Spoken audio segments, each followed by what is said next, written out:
Hey everybody, this week's recap is brought to you by Elf Creek Games and their new charming worker placement game, Santa's Workshop First Christmas Edition, which is available for pre-order now, and if you act quick, you should be able to get it in time for the holidays with Black Friday savings. Now, if you want to know more about this worker placement game, Man vs. Meeple did a fantastic run-through of it earlier this week. So there'll be a link for that down in the show notes along with the pre-order page if you would like to learn more. And now, folks, let's get going with the recap. And that means three things, folks. I'm going to tell you about what videos appeared on the channel last week. Then I'm going to tell you about videos from other people's channels that I think are great. Then I'm going to tell you about new games that I am excited about and have made it to the top of my wish list.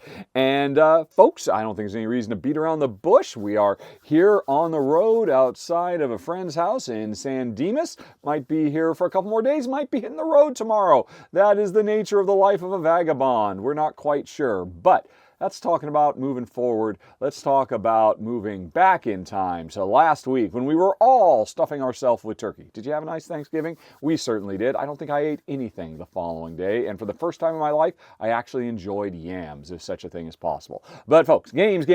Right. What made it onto the channel? Let's start, as always, with the exclusives for people who help keep Rahdo running by backing on Patreon or here as members on YouTube. You got two exclusives this week. And for starters, there was me and Jen playing a full playthrough of Cascadia with the new Landmarks expansion. And folks, I am very impressed by this expansion. I've seen other people saying, yeah, it's fine, it's just kind of more of the same. That's not true at all. Yeah, there's a bunch of new objectives and whatnot, but the new Landmarks feature really increases the depth and complexity of this game in the best possible way. I jumped up like 40 spaces in my overall rankings. It's just outside my top 100 of all time now. Cascadia Landmarks, phenomenal. And Jen and I did a full playthrough of it, had a great time doing it. The other exclusive for you backers, that would be me doing the monthly podcast. Now, anybody can listen to the podcast, on your podcast platform of choice. But if you want to watch it, well, that's a bonus that folks who support the show get to see. Now, of course, the Rahdo Q&As that come out every couple of weeks will cover all of the game portion of the podcast. So really, if you want to see me and Jen talking about a lot of non-game related stuff, well, the full podcast is there. What all were we hitting in this one? Oh, talking about the arc of history and media bias, strawman, travel logs, favorite Star Treks, inner monologues, the best place in the universe, pet healthcare, hard decisions, motorcycle experiences, the new Beatles song, custom GPTs, all kinds of fun stuff, folks. And again, it's available for you in video form rather than audio form if you support the show. All right, those are the two exclusives. And now let's move on to stuff everybody gets to see. Man, we really put Shay through his paces because he had two videos up this week. First of all, Kutna Hora, the latest game from Czech Games Edition, and maybe their heaviest, most crunchy game to date. I watched, probably 15 minutes of this, and my head was already starting to explode, and I can't wait to play the game myself. But in the meantime, you can see Shay really diving deep into this big economic simulation. But he wasn't done. He did a super heavy Euro, and he did a super heavy thematic America style game. It's Divinity Original Sin, which is just now finally, after many, many years, stuck in limbo, making it to backers, and I think people can start pre-ordering it now. And this is, what did Shay say? He said this is maybe the most replayable campaign adventure game of all time. And he's a big fan of the original video game series, so he was well suited to cover it, and man, that was two big heavy games, and Shay knocked it out of the park on both of them. But what did I do? Well, I talked about the podcast a little bit ago. The first part of the game section of the podcast is available as Rahdo Q&A 14, where I talked about bursting board game bubbles. Is Kickstarter going to destroy the entire industry? Spoiler alert, no, it's not. It's kind of the backbone of the industry. But I talked about other stuff too, deeper commentary in, video, reviews. How is the audience reacting to the contributors I brought onto the channel?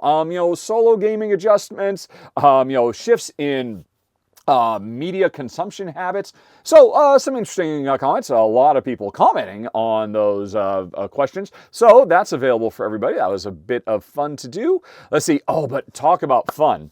The latest R&R show, episode 78, was our top 12 food-related games because it was Thanksgiving week, so it seemed like a good time to talk about food games. But here's what made this episode really special. For the first time, I think in 9 months, I was back streaming live with Well, sitting right next to him because I am in the Los Angeles area this week. So we had a great time, but that wasn't all. We had Ray, formerly of Czech Games Edition, now of the Op. She joined us as well, and oh my gosh, she was amazing, especially if you watch the extended edition of the show where we get to know Ray and talk about a bunch of behind-the-scenes stuff. It was a blast. I was so glad I was actually there instead of through pre-recorded video like normal. And then on top of that, the lists were really fun as well. So I highly recommend the latest R&R episode, which you can find links for it and everything I'm talking about today down in the show notes, folks. Or if you wait until the end of this video, there will be on screen a playlist that'll just take you to everything we're talking about. Alrighty, what else went on the channel this week? Well, I did a couple of my rapid reviews, which are just like little less than 5-minute quick review summaries of games. I've got 2 of them up. One of them is for Imperial Miners, where, as I say there in the title, one simple house rule could have put this into my top 10 for the year. As it is, without that house rule, I don't think we're going to keep the game, but folks, it'd be so easy to make the change. I've seen some people commenting that, oh, Rahdo, we tried your change and it made the game so much better. So, would you like to know how to turn Imperial Miners into one of the best games of the year? Well, check out my rapid review. Again, links down in the show notes. The other rapid review was talking a bit about Your Best Life. Not a roll and write, but a flip and fill, which is all about trying to live your best life. And there's some really cool features in this game. You know, it's got that same kind of Gone, Shown, Clever-esque, hey, I progress on this track, which will trigger bonuses on other tracks, and all the kind of combo goodness, but telling the story of a life well lived. And I think my favorite thing about it is even though it's a competitive game, it can be a cooperative game because you can actually marry not characters in the game, but other players around the table. And then suddenly you're in a cooperative team game with them rather than a competitive game with the people that who are not part of your family. And I thought that was very, very cool. And there's a lot of neat ideas in Your Best Life. Okay, folks, that's what you saw on my channel. But now let's talk about some other great channels. First of all, Paula Deming. I mentioned this back in August after she put up her video vlog of going through Gen Con, that I was super impressed by what an amazing job she did covering the convention, doing what so many other people don't do, narrating the entire thing. This is not she doesn't do videos where it's just long shots of walking around looking at stuff with peppy music. She's giving real details and information, truly capturing the feel of being there. So I was super impressed by her video she did for Gen Con, and now I'm even more impressed by the one she did for Essen Spiel, where she was there with Matthew Jude. And man, Matthew, I wish I was you because Paula seems like a lot of fun to hang out with, and it is a phenomenal video. Really, again, does a great job of capturing the Spiel experience and talking about a bunch of games, a bunch of which I guarantee you probably have not heard of because nobody else is talking about them. So definitely come to Essen with me, says Paula, and I agree. What else was there? Oh, well, speaking of convention coverage, Kim Tolson of Tabletop Tolson and a regular contributor to the channel, she just got back from the what's it called? Board Game Geek Con in Texas, in Dallas, Texas. And she had a report. No on-the-scene filming like Paula, but just kind of a post-show wrap-up where she talks about her experiences, engaged in different events at the show. And, she actually won something in a contest and all that. But the majority of what she talked about is, what games did she bring back? What games did she play that were hits? And honestly, surprisingly, what games did she play that were misses? And she opened fire on some games that I was personally really, really interested in, high level of interest, and Kim did not hold back, saying, well, yeah, I didn't like this, I didn't like this one, I didn't like this one. If you're looking for more critical appraisals of games, folks, and you think Kimberly doesn't have it in her, well, watch her rip apart some games in her Board Game Geek Convention 2023, My Hits, Misses, and Events video. Excellent stuff, Kimberly. Okay, then, this just makes me sad, folks. It's Alex of Might I Suggest a Game. He put up a new video this week. It's the second, we're starting to really see the holiday gift guides come in hot and heavy. I mentioned one last week. This is the one I'm mentioning this week because he does an amazing job. And mostly, I'm just reminded how much I miss him because I'm on the road and I won't see him for many more months. And he makes my life so much better by teaching me how to play games. You may have seen, we've got a whole separate Rahdo Learns How to Play where Alex teaches me live on camera how to play. But anyway, he did a great 2023 board game holiday gift guide, really focused on different budget levels and different kind of genres of games. Really nicely organized. I thought he did a fantastic job. So if you're looking for gift giving suggestions, look no further. Then, folks, I'm not going to continue to be sad because it seems like on Board Game Geek, there's two big games that have recently gotten into backers' hands that everybody's talking about. And I don't have either of them and I want to know all about them. So this week, I spent a lot of time trying to dig up information about Daybreak, the latest cooperative game from Matt Leacock. He has a co-designer on it. And of all the videos I saw, I really think Co-op for Two, Greg did the best job of really making me understand what this game feels like to play. And it's interesting for people who say, oh, there are no deep dives, critical analyses of board games. I would like to enter into evidence exhibit A. This is a 43-minute long deep dive into how the game plays, what works, what's special, and for Greg, what doesn't work. So folks, I think you will very much enjoy that, again, if you're looking for really deep analytical views of games. Actually, I was really surprised by some of the stuff he had issues with. I still want to play this game so much, and I'm so sad because I probably won't see it until April of next year when we get home. But in the meantime, Greg at least whetted my appetite for Daybreak. And then the other one along the same lines that I really want to get my hands on, Earthborn Rangers. Everybody's talking about Earthborn Rangers. There was a question about it in the Q&A, Earthborn Rangers, Earthborn Rangers. And no, I have not played Earthborn Rangers. I very, very, very, very, very much want to play Earthborn Rangers. It's an adventure, choose your own adventure, pathfinding, deck building fantasy game where there's very little focus on combat and more focus on just, improving yourself and solving problems throughout the land and exploring to your heart's content. And so I knew all of that, and I knew it was a deck builder and all that, but I looked at several videos, a bunch of playthroughs, and nobody could really give me an idea, but what does it feel like? Because very few people do run-throughs the way I do them, sadly. But finally, I found one-stop co-op shop. Jason did an amazing beat-by-beat, here's what's good, here's what's bad, and most importantly, here's what makes this game special. I now truly, I think, thanks to Jason, he did an amazing job with this video, understand what this game feels like. He actually talked quite a bit about a term he coined, I think it was aggressive chill, how this game is aggressive chill. And I am very interested in that, and I want to play Earthborn Rangers even more. So, good job, Greg and Jason. You've just made me more miserable because I really want to check out both of these, thanks to your observations about them. Okay, now, what else have we got going on, folks?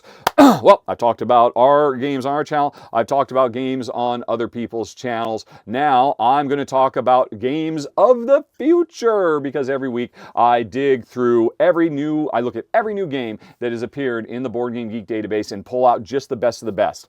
And I think I've got, 4 games to talk about. It was a slow week, but these games and expansions are a big deal. So let me fill you in on them, starting with the biggest of all the deals, Anno 1800 Die Erweiterung, which is a very, very smartly named expansion. Die Erweiterung is the expansion in German. So the first expansion for Anno 1800, which honestly, as far as I'm concerned, is probably designer Martin Wallace's true magnum opus masterpiece. The best game he has ever designed, or certainly at least my favorite of all of his many wonderful designs, and I am so excited it is getting an expansion.